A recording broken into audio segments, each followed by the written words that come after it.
যে আমরা সবসময় বাচ্চাদের পড়াশোনা নিয়ে ব্যস্ত থাকি। স্কুল থেকে এলো পড়তে বস, টিউশন থেকে এলো পড়তে বস, একটু শ্বাস নেওয়ার টাইম দিই না। তোমাদেরকে কোশ্চেন করছি একটা, তোমাদের কি মনে আছে তোমরা যখন 1 2 3 4 পড়তে তোমাদের পার্সেন্টেজ কত ছিল? একবার ভেবে বলো দেখি। পার্সেন্টেজের পেছনে ছুটে কী লাভ? মেন কথা হচ্ছে আমাকে শিখতে হবে। শিখেও যদি পার্সেন্টেজ কম পায় তাহলে পায় না, ক্ষতি কী? আমরা ছুটছি পার্সেন্টেজের পেছনে, কে কত পার্সেন্টেজ পেল তার পেছনে, কিন্তু ভেতরে গিয়ে দেখছি শুধু সেগুলো মুখস্থ করে লেখার ফল।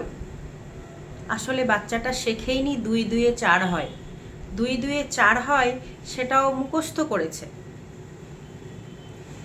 এইটা করার ফলে কি তারা নিজের জীবনের লক্ষ্যে এগোতে পারবে? আমাদের বুঝতে হবে আমাদের বাচ্চারা কিসে ট্যালেন্টেড, সেই পথে নিয়ে যেতে হবে।